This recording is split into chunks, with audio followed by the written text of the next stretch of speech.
is hard to pull out.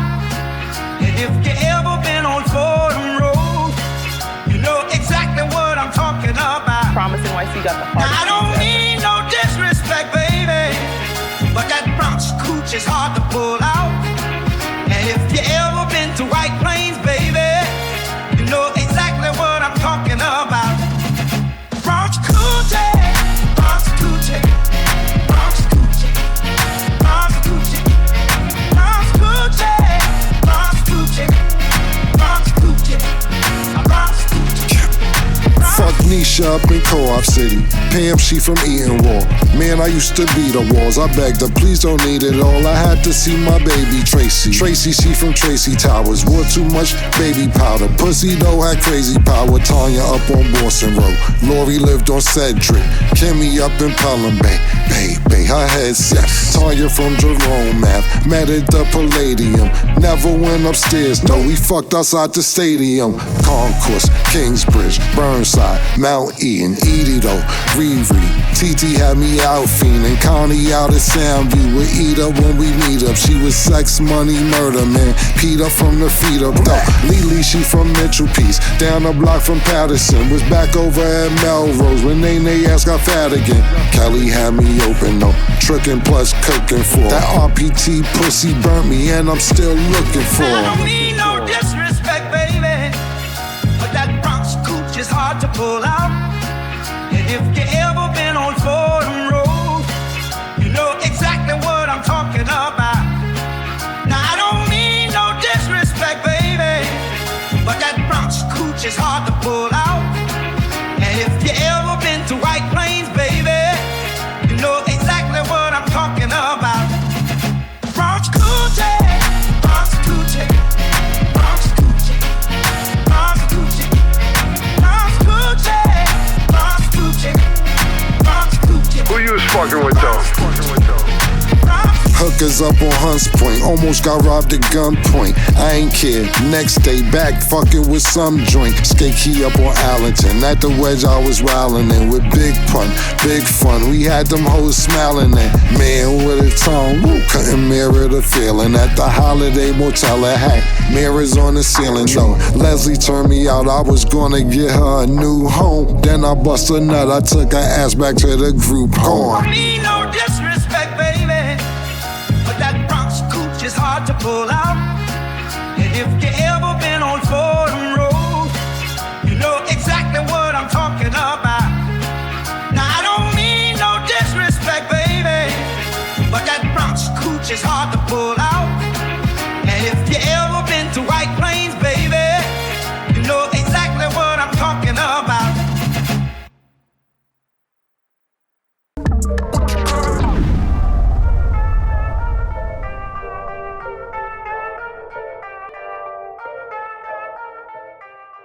Tone, what's going on, man? What's good, baby? How you? Shit, everything. Yo, first of all, thank you for coming to do the Killer Comedy Show. It's my first show ever. To have you is a super duper big honor. I just want to tell you thank you so much, that. man. Appreciate that. And I also seen you got Makai Fife to come outside. Yes. On your what's the name of your podcast? Live from the Green Room. Live from the Green Room.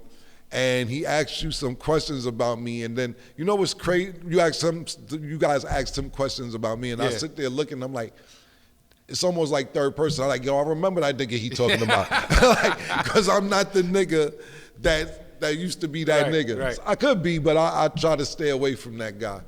So this is the more mature Cam right here. Yeah, I try to be. You know, we was just talking off camera about Omar Gooden, and I'm like, I don't want to be him, but he's available. You know, the nigga's available if you want him to be available. I really don't want to be that nigga, but the nigga's available.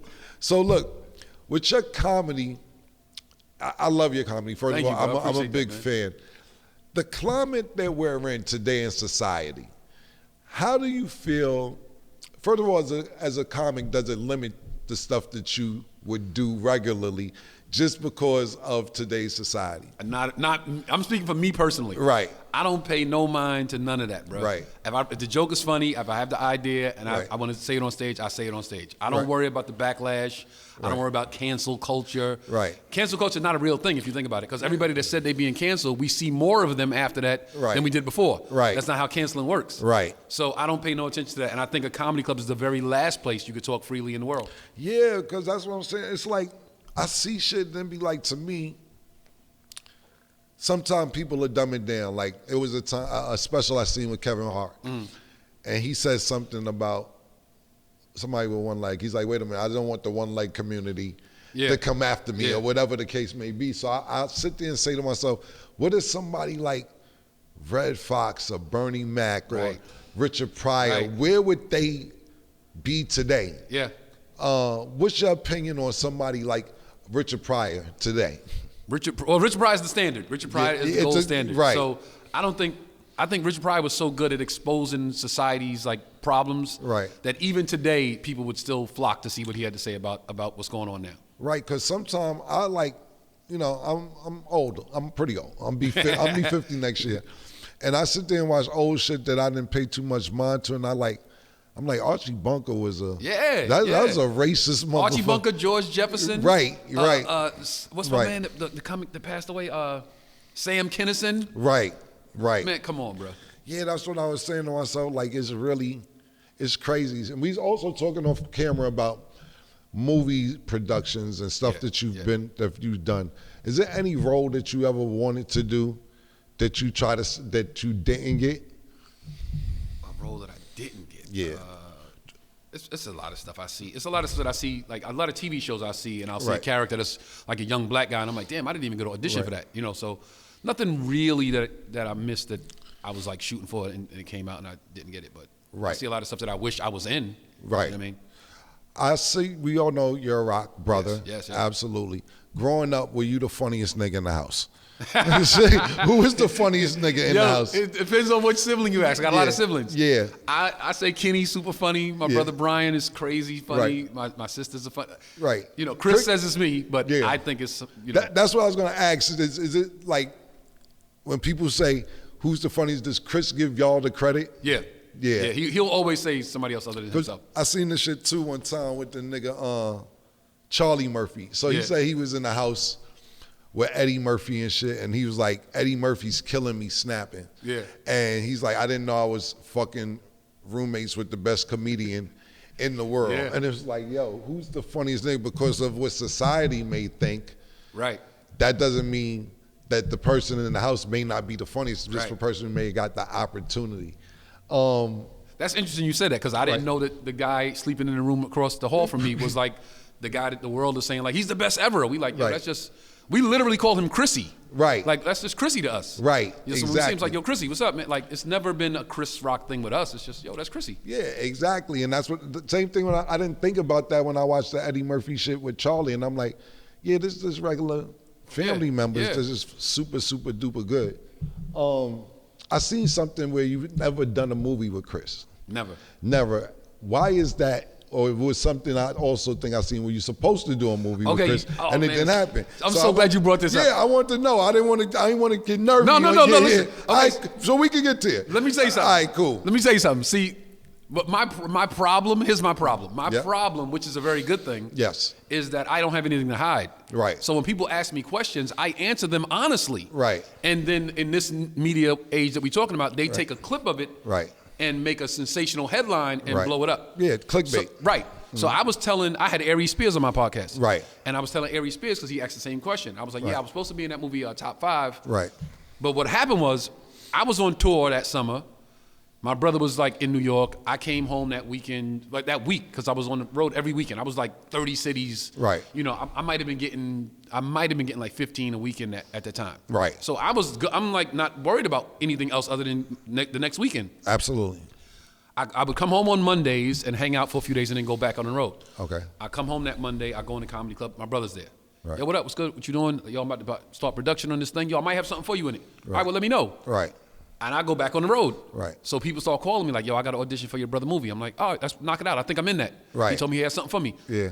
And I go back on the road. Right. I see somebody else like, yo, I had an audition yesterday. Yo, that's cool. I think I'm in that. But, Right. you know, I'm back on the road. I wasn't paying it no mind. Now, to answer everybody's question, could I have called him and said, hey, you still got that? Right. Or could he have called me and said, yo, I don't have anything. I'm sorry. But we both miscommunicated on both of our parts. Right. But I was getting money. He was getting money. We weren't concerned with it. Right. So I said that on the podcast. They took it, clickbaited it. Okay. Yo, Tony and Chris don't get along. Chris should have put Tony in the movie, and Tony doesn't fuck with Chris anymore. Yeah. That was never the case. Got you. The good thing that came about it was that he called me a week later like, hey, yo, like, you know, that was a miscommunication on both our parts, right? I'm like, yeah, Right. I know. But they already ran with it. And I'm cool because it gets me follows and it gets me likes and it gets traction to my page. So that's Right. fine. Absolutely. But that's not at all what happened. What's the benefits of being a rock brother? Knicks tickets. Nick. Knicks tickets. Straight up and down. Straight up, yo. Straight up and down. So you sit there and say, Chris says you're the funniest. You say Kenny's the funniest. What about the rock brothers or sisters? Yeah.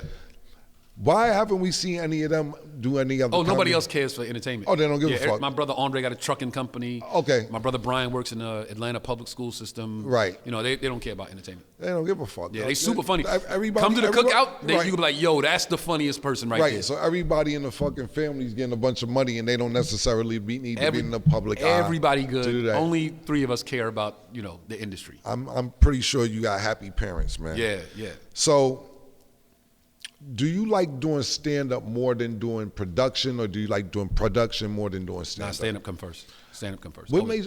so how does a comedian get started? For instance, like this is give me the rundown. Because So- niggas is trying to pump me to do stand-up. I'm saying, nah, I'm not. I'm funny right here sometime. Yeah, you can do stand-up. I'm not You can do doing- stand-up. No, I'm scared. I'm scared. I'm scared. Because listen, everybody, you know, sometimes they try to put you in a box, and I actually seen T.I. do stand-up at Improv in L.A., and he did really, really good. Uh-huh. And then when he came to New York, it wasn't that good. Shout out to T.I., that's my Yeah. brother. Yeah, that's my man. And I'm That's like, homie. you know, how do you start, not even as a rapper, as a person who wants to do stand-up, how did you start doing stand-up? Okay, so the traditional route, because it changed now because of social media. Right. But the traditional route was you go do open mics. Like every comedy club has a night where Right. a Monday night at like 6 o'clock. If you knew you want to get on stage, you come Right. through. Right. Some shows might be bringer shows. You bring 3 people, they put Right. you on. You bring 5 people. So you do that. Right. You develop your pen. You know what I'm saying? Right. You start getting comfortable on stage. You have to get comfortable on stage to be a good comic. Right. So that's initially it's just getting comfortable on stage in front of strangers. Right. If you got jokes, if you have stories to tell, it's all good. You Right. develop that. Then you get into the regular rotation. Right. You start doing, the shows that are produced, like the 8 o'clock show, 10 o'clock show, where people are selling tickets, Right. buying tickets to come and see you. Right. And then from there, there's always agents, there's always management hanging out at comedy clubs looking for the next guy. Right. They see you, hey man, you want to do something for maybe a 6-month contract. Right. Because they starting out too. These are agents that are starting out in management. Everybody's yeah, on ground floor. Right. So it behooves them to work hard for you because they trying to get their name in the door. Got you. So you do that, 6 months with an agent, 6 months with a manager, see what can shake. Right. Nothing moves. Okay. No. Is this the route you took? Yeah. No Okay. love lost. Right. They put you in some commercials or whatever.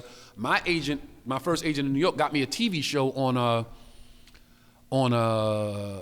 was one of those local network New York affiliates. Right. I hosted a game show that Right. ran for like a season Right. in New York. So I'd be on the subway and people were like, yo, we saw your show. Like, Right. it's pretty dope. I Right. wasn't global yet. Right. Then I did the Montreal Comedy Festival. If you're familiar with the Montreal Comedy Festival, it's like the NBA draft for Right. comics. Right. So you go up there, your name is like buzzing in whatever city you're from. It's all the comics in Montreal for like a 2-week period.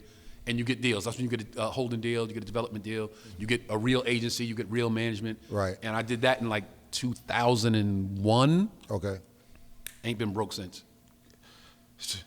That it went from that to that. Because I literally got off stage that night. Right. And what year was this? 2001. Got you. Got off stage, you do 2 shows that weekend. I did Right. my first show, a lady from Fox walked over, handed me her card, like, I need you in LA Monday morning. Right. It was like a Thursday. So I landed in LA Monday. I had already set up my stage time in LA because my manager Right. in New York knew all the managers in LA, comedy Right. club managers. So he's like, I got you here, I got you there, I got you there, you good Right. as far as stand-up is concerned. Right. Took the meetings with NBC, ABC, Fox, CBS, Wow. did all of that, Right. pitched my show ideas, told them who I was. They came out to see me, showcases and all that stuff. Right. They offered me some money. I turned it down because I was hoping to get like a better deal. Right. And went back home empty-handed. Wow. But the experience was, worth it. So, yeah, exactly. Came back the next year for pilot season, Okay. auditioned for a bunch of stuff, didn't get anything, went back home, went on the road. Right. came back that third pilot season and booked a sitcom. Nah, that's what's up. How do you think somebody like you stood the test of time? 2001 is 24 years ago, and you saying you haven't been broke since. How do you withstand the time? Because to me, it's certain comedians that's been good. Right. Then when you see them now, you like, nah, that's not what I used to like. Yeah. How do you think somebody like you? Well, some of those guys we've seen that you're talking about, they was victims of the industry, the drugs, the parties, the women, the whatever. Right. I'm scared of drugs, so you're never gonna see me cracked out. You're never gonna see that. Right. I got a strong family. Right. That tells me like that ain't it. Right. You could do better. Yes. My sister is my biggest critic. My sister like, yo, that was trash. I know they classic, but that was trash. Yeah. And I'm like, okay, back to the drawing board. So I got a strong base. I know who I am. I know where I came from. Right. I'm not gonna get sidetracked, with bullshit. The perks. You know what I'm saying? That's to me, that's the best thing. Even with music, when somebody can tell you that ain't it. Yeah. Like me, sometimes I'm in a room with 10 people are critics. That's my friends. Yeah. And I'm saying, nah, this the one. And 9 niggas is like, this ain't the one. I'm like, but I love it. And be like, we hate it. I can't go off my emotion. Right. And be like, yo, if 9 niggas hate it, then 9 niggas hate it. Because, look, let me ask you your opinion. Me and my man have this argument all the time. Do you think, because he's on my waiting on it, this is my, I'm actually another stand-up comedian. I'm not saying like I'm one. Do you think Eddie Murphy should do another stand-up? And if he did, do you think it would be successful? And don't use the cool I'm Eddie my man shit. No. Yo, listen. No, this is probably the most different response you're gonna get from any comic. Yes. So one of my things, and I've said this before. Right. One of my things when I have like writer's block, right? Yep. I'm trying to write, I have writer's block. Sometimes I'm stuck, I can't get the pen moving. What I do is I write as if I was somebody else. Okay. Just to get the pen moving. So it's material I could probably never use because it doesn't really pertain to me. Right. But it's just so I can get the pen moving. Right. I have written an entire hour of stand-up for Eddie. Okay. Just because I had writer's block one night. Right. I was like, what if I was Eddie? What would I talk about? Right. And I started writing topics. And it's like, I look and I'm like, oh shit, I got both sides of the page full. Right. So whenever Eddie ready, I'm ready to be like, yo, you could use some of this. Right. I only ask that I be the opening act of the tour. Right. I think his standing in comedy is solidified, can never be changed. He's on Mount Rushmore. Absolutely. So I think that just as far as a fan is concerned, I would love to see him try it. I think he's been away so long, it wouldn't be what we think it would be. It wouldn't be the same level that he left. It would take some time. It's a lot of work to get back to where we remember him leaving. Right, because like Dave Chappelle, he takes little breaks, but he comes back. Yeah. And it's like, this nigga's funny. I'll let you know a little secret. Let me hear it. Dave never takes breaks. We just don't see him. We just don't see it. He's in little small towns, just like my brother. My brother will go to like Tupelo, Mississippi. Right. And do a month of shows. Right. And nobody sees it. Right. But he's never not working. Gotcha. Dave's the same way. Dave will go somewhere and lay low and just do shows. Right. And only the people in that city will know. That's right. And they lock up your phone so you can't tell people about it. Right. And he works. He never takes breaks. Right. You're well seasoned and you're media trained because you just said that shit would be trash if Eddie Murphy did another stand up. You said it in a polite way. This is not what we were used to expecting. I didn't say it would be trash. I said would the shit it be wouldn't good? It wouldn't be what we. Would the shit be good or would it? All right, put it like this. If he just put it this way. If he got on stage tomorrow. Yeah. Just like I'm just gonna get up and go do stand up, it would be trash. Okay. If he went somewhere and worked for a month.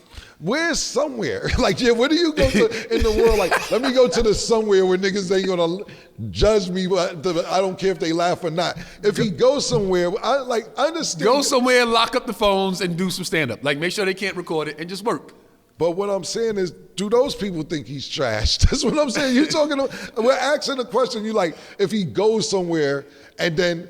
He comes back to what, New York, California? Like, where's the somewhere? Let me answer your question with a question. If he goes to Idaho, like, I'm trying to figure out. Let me answer your question with a question. All right.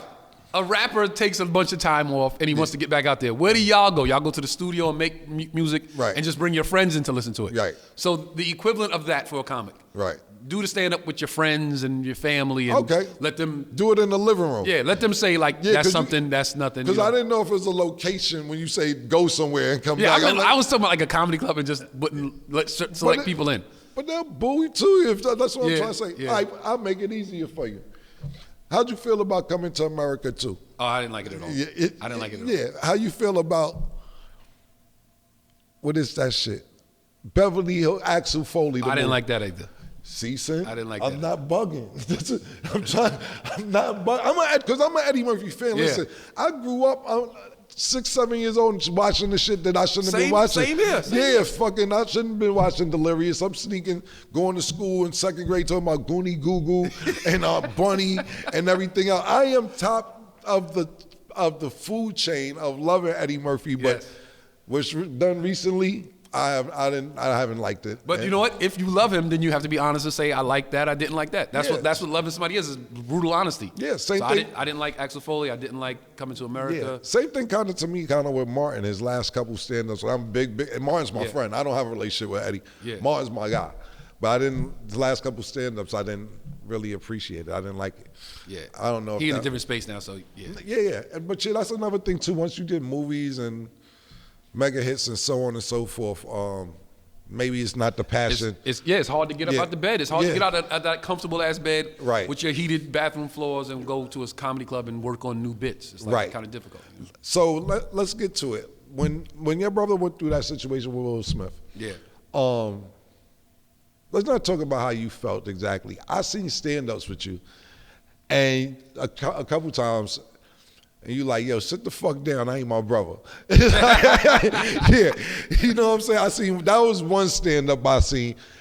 Did you feel like you have to say shit like that when niggas is standing up possibly so they don't mistake you? Or is that just part of the routine to make it funnier? That clip with that guy and he gave me a pound. Yeah, we were having a great time the whole show. He was like back and forth all night. And when he stood up and did that, that's why I said that, because we was already having a good time. That guy and I. He had a bunch of family members there. Right. It was his wife's birthday. So when he stood up, I was like, hey nigga, you know, I ain't sit your ass down. I ain't Chris. He started laughing. I started laughing. I gave him a pound. Right. Again, they took it and clipped it up like, yo, Tony Rock 10 toes down for his brother. It wasn't even like that. We was joking around. And he and I had a good time about it. Right, and then I seen the clip kind of like right after it happened, and you was just talking to the audience like, we on Pac time.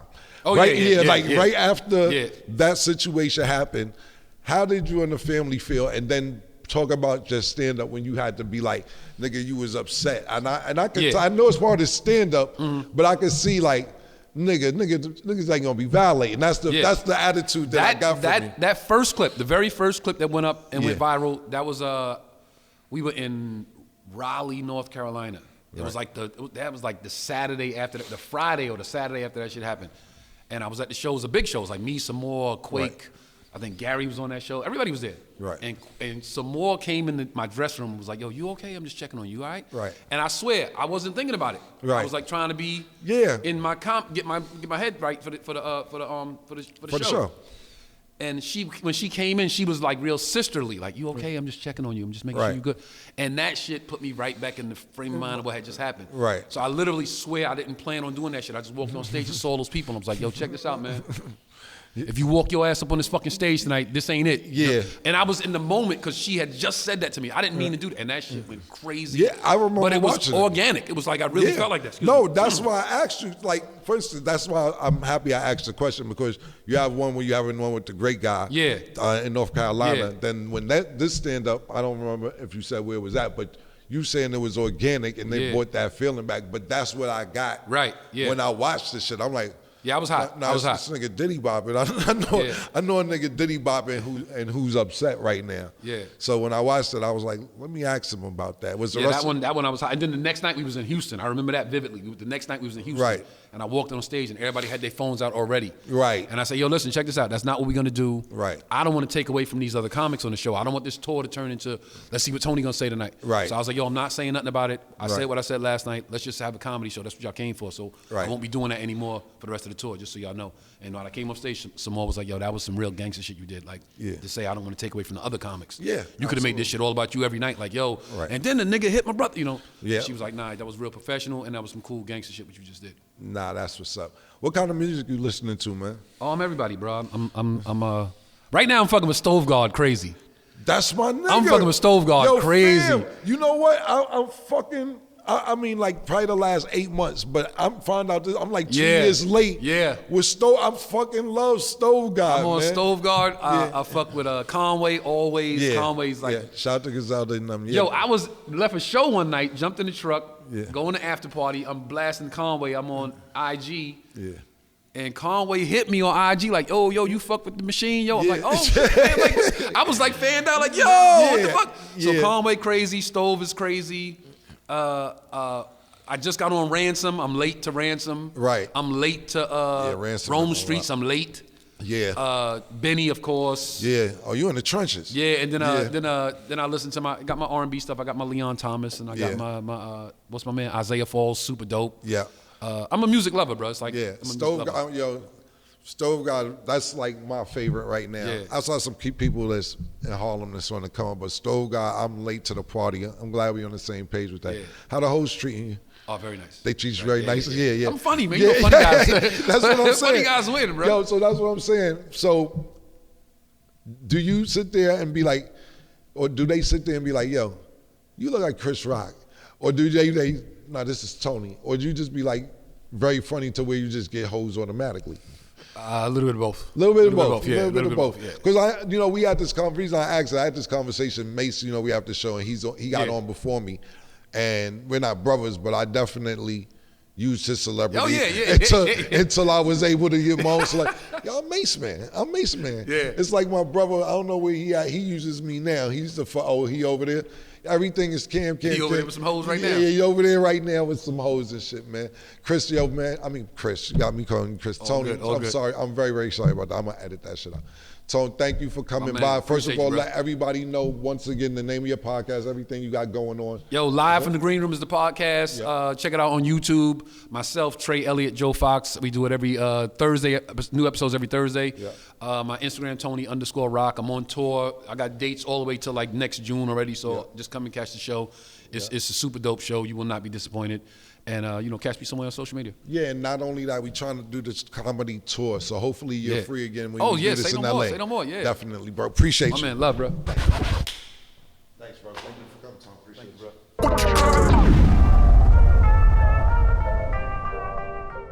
Welcome back to the motherfucking Killer Countdown. It's your boy. It's only one Sen City. In this battle, we had Head Ice versus Heat. I'm gonna start off by saying Head Ice is my nigga. But it ain't got nothing to do with this decision. Heat, yo, Ice, on some real shit, this like Iverson versus Jordan. You came with the veteran shit, but he crossed you up a little bit, Ice. You my nigga, you know I'm gonna tell you. You know what I mean? But Heat, I thought you was gonna go crazy with the wolf in the casket thing. You could have took that somewhere else. You know what I mean? But for next time. But shout out to Head Ice. Head Ice is the winner. Head Ice was looking like Jordan, you know what I mean? Like, little nigga, all right, you did that little crossover, but nigga, listen, I'm still Mike, nigga. But shout out to Head Ice, man. Killer Countdown, it's your boy Sen City. Ooh!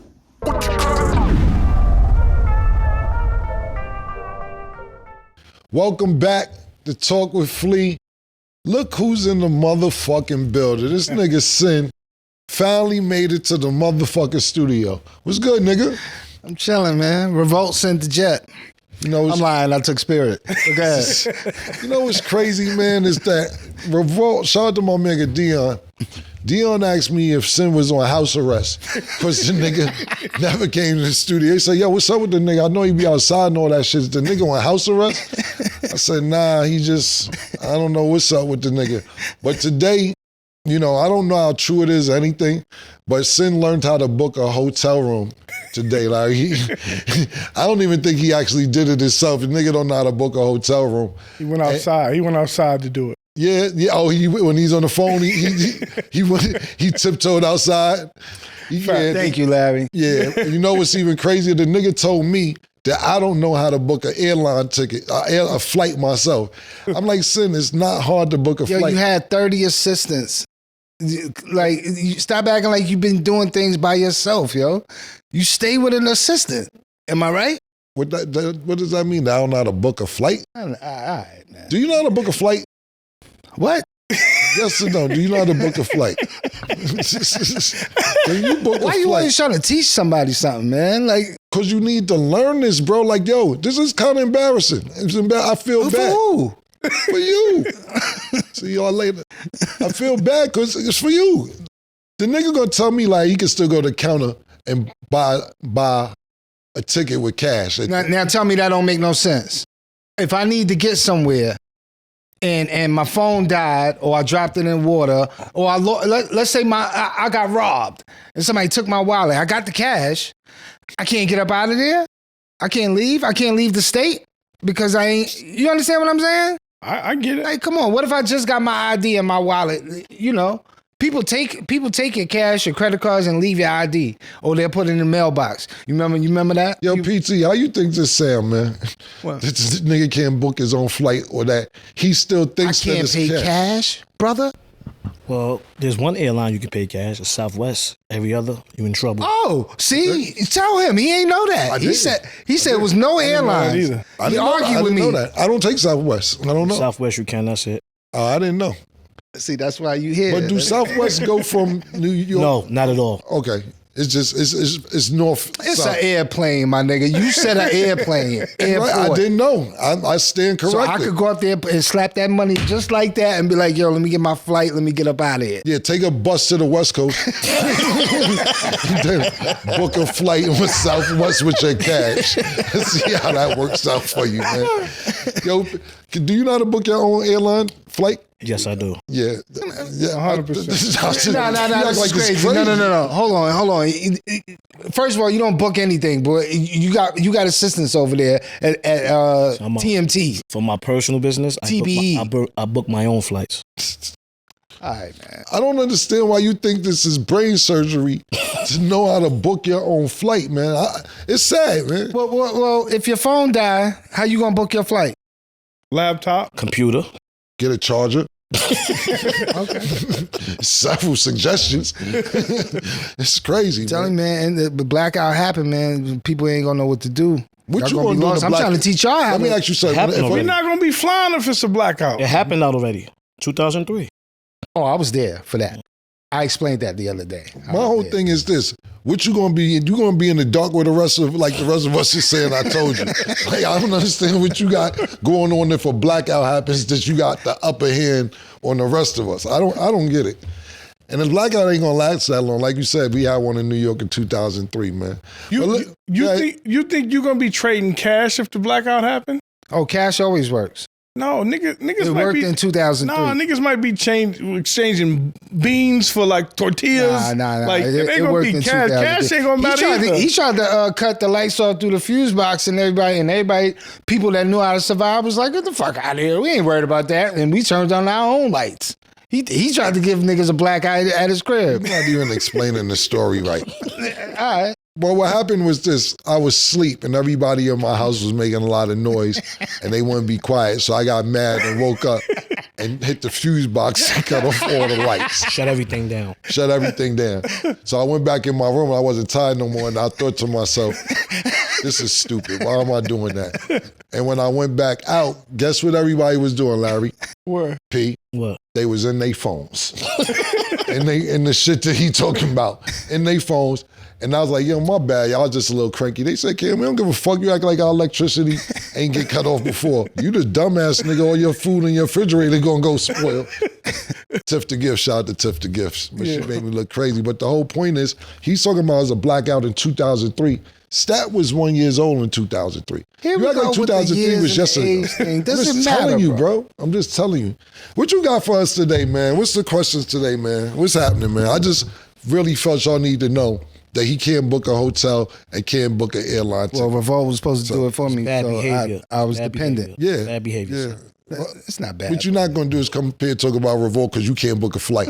I'm not going to let you It's do their that. fault. I can't let you know. It's not nobody's It's somebody's fault. It ain't mine. Listen, I got a question for. All right, well, whose fault is this? Who did you send money to when you thought you was sending it to Adrian Broner? Let's talk about that, because instead of placing the cash in somebody's hand, you're sending it through phones and all this bullshit. This is true. How? All right, and what happened with it? Did he get it? Did you get it back? I didn't plan on getting it back. What happened is, let's explain the story for viewers so they understand. So, we had Adrian Broner on. It is what it is. We talked after that, me and Adrian Broner, we was cool. Maybe 3 days after that, he texted me and said he was stuck in Vegas trying to get back home and that he needed $400 to get the plane ticket. He had a couple dollars. And so I Zelled him $400. And 2 days later, he said his phone got stolen and somebody had his phone and this, that, and the third. And if anybody sent some money to him, he put a post on Instagram saying that's not him receiving the money. So, yeah, I didn't speak to him. I went off the strength of thinking that definitely was his phone number and thinking I'm sending that money to Adrian Broner so he could get home. He said it wasn't him. Now, me, it wasn't an investment. It wasn't anything where I thought I was going to get my money back. Who should be upset is Adrian because somebody had his phone. So I'm not looking, I'm mad for him. I'm not mad at myself. I'm upset that he didn't get the money. I was trying to do a good deed. So if anybody should be mad, it should be him, and not in a bad way, because people's phone don't get stolen. People's phone go missing. But see, that's the thing about it, Sen. If you learn, you can lock your phone. If your phone goes missing, it's a thing where you can erase all your information off your phone. You can lock your credit cards from another phone. You can find, it's an app on your phone called Find My Phone. There's several ways to get to your phone. So give away your locations at all time. Find My Phone means giving away my location. You don't have to have it on. Once you got an iPhone, if they really want to find you, once it's on, it's on. So that's just that. You just don't care. You're lawless. You don't want to sign signatures. You want to go to the airport. You want to let them use your iRetina. So you have no privacy, my nigga. I don't want to skip a line, you're going to give up your iRetina to get in the airport. I'm not on the run from nobody, Sen. I'm not running from anybody. Okay. I'm telling you, this is dangerous. I'd use my fingerprint, but the thing about that's crazy. Come on now. Yo, but you gotta realize, you've been to jail, I've been to jail. They have our fingerprints already. You're in the system. You're already in the system. I don't want to renew it. It's already there. You're in the system. It ain't a renew. They got you. They got me. We in the system, bro. You got a felony? 2. You in the system. All right, so what you running from? Whatever. So that's what happened with Adrian Broner, and I'm happy he got his phone back and everything else, but I'm sorry that I sent the money to the wrong person if that's the case. People, tend to get mad at you, man. What you do to Pac-Man? I saw his page. I like Pac-Man, man. What happened? I don't have no problem with Pac-Man either. Pac-Man's cool with me. I don't have a problem with Pac-Man. The numbers just wasn't working out. And then the last 2 weeks, 3 weeks, we've been traveling, me, Mason, Stat. So we have, shout out to the Is What It Is fans who've been asking what's going on with Friday's show. We haven't even shot Friday's show. But what happened was Pac-Man got upset on one of the episodes. He said that I talked about some money shit to him. And so he called me, him and Mace was on the call. And he called screaming and yelling at me, yo, I ain't no little nigga, I ain't your little nigga, da, da, da, da, da, da. And I was like, no problem. If you feel a way, I apologize for you feeling a way. I didn't intend to make you feel a way. Man, fuck that. I hear you, but fuck the apology, da, da, da. I said, all right, cool, my nigga. I'm not emotional. It's business. So we shot an episode after that. So we had the phone call, we cursed me out and did all this other shit. Then we shot an episode. And just going by the analytics, the numbers aren't good. Not because I'm not blaming Pac-Man or anything else, just our Friday numbers wasn't good the rest of the week. So we had to make a business decision and say, what are we going to do with Friday's show? And we haven't decided what we're going to do with Friday's show until last week. But he went on his page and went on a tirade. Cam don't want me on the show. He only tagged me. Cam a bitch ass nigga, this, that, and the third, yada, yada, yada. I ain't no fuck nigga. He mad because I cursed him out. I'm not mad. I don't do emotional. I'm not. It's all business for me. So if he thought that was the reason that he hasn't been on the show, it's absolutely not. I didn't negotiate a deal with Pac-Man. I negotiate deals with certain people and Mace negotiates a deal with certain people. That particular deal with Pac-Man, Mace negotiated that deal with Pac-Man. The money, the days he would come on, everything else, I had nothing to do with that. And sometimes I negotiate deals and let Mace know what's going on. Me and Mace work hand in hand. Yeah. He tells me stuff, I tell him stuff. But as far as the Pac-Man deal, I had nothing to do with it. But yeah, he went on a tirade on his page saying I'm a sucker, I'm not the culture, everything else. Has some diss records too. Omar Good style. Everybody want to battle me. Yeah, everybody want to battle me. And I didn't pay no mind because it wasn't personal for me. I ain't got no problem with that nigga. Words don't really bother me. So at the end of the day, thank you for participating on the show, but I didn't hire nor fire you. That was business that Mace conducted. Oh, okay. That's what happened, nigga. We never spoke on we spoke on the Diddy trial, but we never spoke about him getting the time. What you think about that? He got 5 years. He got what? Couple of 14 months in? Yeah, I'd actually seen some shit that they saying Trump is thinking about pardoning him. That's crazy. I actually seen that. Watch who you diss. Yesterday, yeah, be careful. But to me, I think that Puff should definitely be out. Listen, man, I don't know the laws in each state and everything else, but I'm from New York, and he's from New York. Puff, I'm talking about. Mm. I don't know if you get 6 years for hiring prostitutes now. I've been on Hunts Point many nights, man. Cokehead Lorraine. yeah. I done drove up and down Hunts Point many nights, B. 5 years, I don't know about that, man. You know, a night in the bookings and then you figure it out from there, my nigga. Community services, son. 5, 6 years for some prostitutes is crazy. I don't know anybody. And like I said, I don't know the law state for state, and I know this was federal, but come on, my nigga. This is Maceline. Come on, my nigga. 5, 6 years for hiring prostitutes, because all the other charges got dropped. So we got to exclude all that other shit. I'm not condoning the ass whippings and everything else and everything. I'm not condoning none of that. I'm just going solely off what he was convicted for is for hiring prostitutes. And if that's all he's convicted for, hiring prostitutes, he should be out of jail. For real. Because we all, when we was young, when we was hustling, whatever, you got that dime, you give it to her and she give you what she give you. Like, I mean, we was, 14, 15, and you, of course, they was older. So it's like, is this really a crime that you're just the world is so sensitive? About you was younger last week, nigga. Bitch took 150. Fuck you talking about when we was younger? Bitch is still taking it. They ain't calling it prostitution. That's the whole problem. Yo, you got Cash App? That's the new shit. Yo, you can Cash App me. That's prostitution, man. Now you talking about when we gave crackheads a little crack. You trying to sugar. I don't know why you up. I ain't want to say the drug. I ain't want to get banned. Crack can be cocaine, it be whatever. Okay. See, the thing about crack was recreational. I don't blame the 80s crackheads for getting addicted. Now, if you started smoking crack in the late 90s and wanted to be, that was your thing. Now, that's on you, my nigga. Now you just wild out. Crack was recreational. It was the cheaper drug because people couldn't afford cocaine. So niggas was like, yo, this crack shit get you higher and it's cheaper. Niggas ain't know they was gonna start selling their babies and their cars and everything else behind the shit.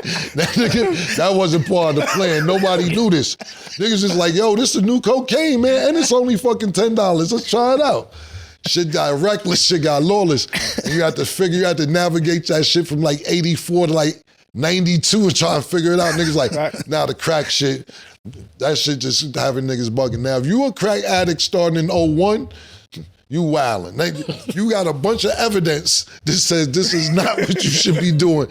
It's recorded evidence, man. But it's crackheads now, though.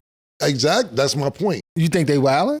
There's money out there. But now, see, it's 2 points of view. Now you want to go from the hustler's point of view, and I'm going from the user's point of view. Now, if niggas want to sell crack, I'm not mad at anybody at how they get their money. You're mad at certain people how they get their money. You like drug dealers, but don't like people who scamming. I don't like thieves. Yeah, you're stealing people's lives out there when you're selling drugs. I hate them niggas that call them old people on the phone and scan them out their life insurance money. I don't like that. That's punk shit. I hear that. Sitting behind a computer and stealing shit. Like. So what about the nigga that was 65 that was coming to buy some crack? What's the difference? No, it's a big difference. He's out there going to, supply his own need. You know what I mean? But no, crackheads used to steal whack shit to supply their habit. That's what we used to get mad at. Like, come on, bro. Like, you gonna steal my mirror? You gonna steal half a mirror, my nigga? Like, you know what I mean? So it was a little bad. Hold on. I wanted to ask you something. The Joe Budden show that just happened with his employees arguing, if you was, well, you are kind of in the same thing. You employ people. But if your employers or whatever, employees start arguing and you in that seat that Joe is sitting in, how do you deal with that? It depends because, first of all, the people that I work with, is genuinely my friends, like really my friends. I don't think none of them niggas is Joe Budden's friends, in my opinion. And I don't mean that in a bad way. I think Joe knows what works for them, and them niggas is using what works for them too. I don't mean that in a bad way. You gotta think about it. Queen's Flip had his own podcast. He went and joined Joe Budden's. I forget the shorty name that me and got into it. Melissa Ford. She's not even on this show no more. Yeah. Then you got Lamont Hill. You talking about Lamont Hill arguing with Queen's Flip. Right. I thought the nigga Lamont Hill was on CNN or Congress or some shit. I thought he was one of them niggas. Then I looked up, he on Joe Budden. So I'm like, yo, I thought this nigga was a fucking nigga that beat CNN. Mad smart. Yeah, I get it. And listen, that's a great hire for Joe Budden. I get it. But when I seen it, it seemed territorial. It seemed like, you know, I don't see it all the time. I just see the clips. So from the clips I seen and what the backstory I heard, and I could be wrong, seems like Queen's Flip is being territorial because he was there before Lamont and probably don't like Lamont being there. And what I heard Lamont say is like, oh, you ain't really basically, you know, be nice to the new people or welcome them or whatever. And it turned into niggas saying, let's step outside. Me, if let's say it's people in this room, I'm not gonna let y'all fight each other, not on my watch, no. I'm not gonna let you do that. But if it was me with Queen's Flip and Lamont Hill on my show, go ahead, go outside. Yeah, nigga, I'm gonna fuck. You say I got a ring, matter of fact. Yeah, exactly. Go ahead. I don't really give a fuck because technically I don't really, and like I said, things may grow into a friendship. You never know. Right. Joe Budden may genuinely care about them as friends. But they, you know, I knew y'all niggas for years, decades, most, you know, outside Larry going on 10 years, but I knew niggas for decades, so no. As friends, no. As niggas I don't give a fuck about, yeah, swing so boost my ratings up. Yo, Simply Tahir walked up on me, and shout out to him. He said, yo, I want Cam to talk about when he said Blinky Blink beat up Cannabis in one of his songs. You remember what song you talking about? Yeah, I remember. I don't really want to talk about the song, but yeah, Blink had beat Cannabis up. You know what I'm gonna do? I'm gonna try and get a video from Blink explaining exactly what happened, because I don't want to sit here and speculate, but I remember Blink beat Cannabis up, and it was going around, it was in the streets. I remember Blink told me about it, why he did it, but I'm gonna try and get a video for Blink to send in a video and tell us what happened. Oh, okay. What Mean the World to You? Dope song, but you did a remix. It had Ludacris on it, Pimp C, rest in peace, Joel Santana, Trina, of course yourself. Pimp C was how can I put it? Very charismatic, however you say that word. Charismatic. Yeah, thank you. Give me an experience with him that you had, you know, like just being around him or talking to him that, you know, that just always stuck in your mind. I like Pimp C a lot, R.I.P. Pimp. I like Pimp C a whole lot, man. And Pimp C was, like you said, very colorful. And when we did that remix, that was my first time meeting him. Trackmasters put it together. Shout out to Tone and Poke Pause. And Bum B was there. We was on the studio. And when Pimp C finished his part, I remember him saying, yeah, man, I got to get back to Atlanta. I got a crib I ain't seen in 2 years and some cars I ain't driving in a couple years. I'm going to check on the property. I'm just letting it sit there, man. I ain't want it to rot, and I got some cash. He was just stunting in the studio. And I'm just looking at the nigga like, this nigga's a character right here. It's like, yo, y'all go ahead and do y'all thing, man. I knocked that little joint out for you, man. So when he left, I was telling Bun B, I said, yo, your brother's funny. He said, yeah, that nigga funny, Cam, but he ain't lying about none of it. He said, all that shit is a fact. The cribs, the cars, the money, all that shit he just told you, he dead serious. He got all that shit in Atlanta, and that's just in Atlanta. I was like, word, get the fuck out of here. And then there was a girl, that's just for What Mean the World to You, but I remember the one thing that I can say is that I remember when Pimp C, it was a magazine out of Orlando, Florida, a magazine called Ozone. Shout out to Julia, I believe her name is. I haven't seen her in a long time. Yeah, I remember that. But she was super cool, and she was super cool with a lot of the artists in the South. And she was like, yo, Pimp C wants to talk to you, Cam. And I'm like, I ain't give him my number. And so Pimp C called me, and he's like, yo, man, I just want to tell you, I like y'all motherfuckers, diplomat niggas, man, but I'm about to ride on the whole East Coast, man. So I'm just telling you right now, but y'all ain't got nothing to do with it. I don't fuck with none of them East Coast niggas, man. They lying, they frauds, and they pussy. Except for y'all. You know what I'm saying? I like niggas who do what they say in they raps. He said, you know, I was over at 106 in Park and I seen Santana. He's in the Maserati. I said, that thing cute. I like that. Niggas do what they say they do. So when you hear me dissing the East Coast, you ain't got shit to do with it. I love y'all. I was like, all right, Pimp, no problem, man. I appreciate it, bro. And that was the only 2 times I really talked to Pimp. But no, I'd heard about UGK when I was in college, like 94, 95. When they first came out, I was a real big fan of them when they first came out. Yeah, but before we go, I want to ask everybody a question real quick. And I want to start with PT and Larry before I get to Sen. This is really about Sen. Sen is mad because your signature is not your full name. He wants you to spell out your full name in the signature, like the L, the A, the R, the R, the Y. Me, because I got a shit like this. My shit go like this. And he says, this is scribble scrabble. I said, but it's authentic, it's mine. Is your signature, do you spell your whole name out when you do your signature? No. 100% no. Yeah. It's called cursive. Oh, okay. Now, yeah, but well, hold on. I didn't get to you ask questions because somebody else asked a question. Damn. Man. Do you think that you should spell your whole name out for somebody to copy it? Hell no. So your signature should be quick. So therefore, somebody else can't read it if they try to copy your signature. What do you have to say about this, Larry?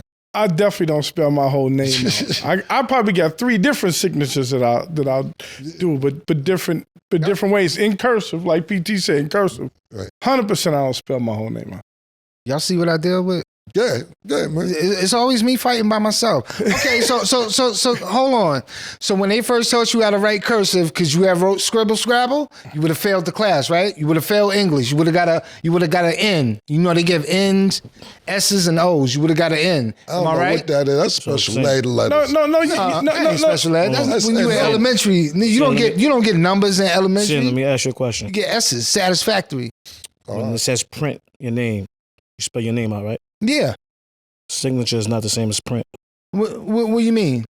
It's supposed to be. Signature is cursive. That was a good one right there. Signature is cursive. Your name, every letter of your name. So I could draw a fish. Where it says signature, can it be my name? Can I say something? When it says signature, when it says signature, that was a great PT. That was a great point. Print signature. It doesn't say write in script after print. It says your signature. So can I draw a sailboat? If you want that to be your signature. But that's not my name. Sailboat is not my name. Did it say your name? It says your signature. If you print a sailboat on your damn check every time, that's what it is. That's what your signature is. Yeah. But we live in lawless, and that's why these kids not learning nothing. You don't know how to write script. Yo, you just said the kids ain't learned nothing, and you can't book a flight. You can't get in a hotel room. Like, what are you talking about here? Who's not learning nothing? That's what I'm trying to say. Who's not learning something? I don't understand who's the one's not learning. I think I'm gonna get a class for you and Adrian Broner. Y'all two need a class. Who's not learning? Niggas said the kids ain't learning, but you can't book a flight. I don't know who's not learning. Who taught you? How to book a flight? Yeah. Who taught you on the phone and all that? Because you say you can't pay cash no more. So who taught you? Be honest. When I got an iPhone, I learned how to do whatever. It comes with the phone. No, who taught you how to book a flight? Like, who told you how to? Who instructed you how to? The thing about it, and be honest with you, I've been booking flights so long, I don't remember who showed me how to book a flight. Same way today, right? Or yesterday, you talking to Larry hotels. We talking about hotels. You told Larry, whatever hotel it was, y'all checked it out. That hotel's all right. If you checked it out, why you ain't booked the room? How'd you check it out? Somebody checked it out for you? You got to have somebody check the hotel out. I don't understand. Nigga for law. You found out about that. today. I'm talking about yesterday when Larry put you with a hotel. You was like, yo, y'all check that spot out. It's right. Why are we talking about this, man? I thought we was talking about signature. Who's not learning? Because PT made a great point. Signature does not mean writing script. It's called, like you said, if you want to be a sailboat, it can be a sailboat. It's crazy, bro. Are you mad at signature? Are you upset at signature? I am when I can't read what you writing. That's why your signature. I want to be able to read. It's not meant for you to read. Print is meant for you to be able to read SEN. Yo, that I don't know why I didn't think about this last year when he started this nonsense. That is a great point, PT. So just live lawless. Your signature is like your fingerprint. It's yours. It's different. Yes, it's different, fam. That's why I'm glad PT pointed that out because and that's my fault for not explaining it, but PT just did a great job explaining it. Your signature does not mean write your name in script. Yeah. That is like your fingerprint. Nobody should be able to have your signature. Signature. But you're confusing signature with writing your name in script. Signature, the beginning of signature is what? Sign. I got him, Nick. Sign, nigga. Sign means write. Sign your what? Your name. No. Signature. Sign your name. Your signature. SIGN is what? Sign. Yeah. And okay. What's the rest of the word? What do you mean? Mature, nigga. Okay, so it's not the same as Be sign. mature. It's not the same as sign. That don't make no sense. It makes a whole lot of sense. So why? So script is what? Script. Cursive. Yeah. Everybody goes on green, and you the only nigga want to go on red. Why is that? What? Everybody's going this way, and you just gotta go this way because y'all you be against the flow. No. You don't go with the flow. You be the flow. No. But you know what? This is why you was online for an hour trying to check into a hotel today. We'll see you next week on Talk with Flea, baby. Peace.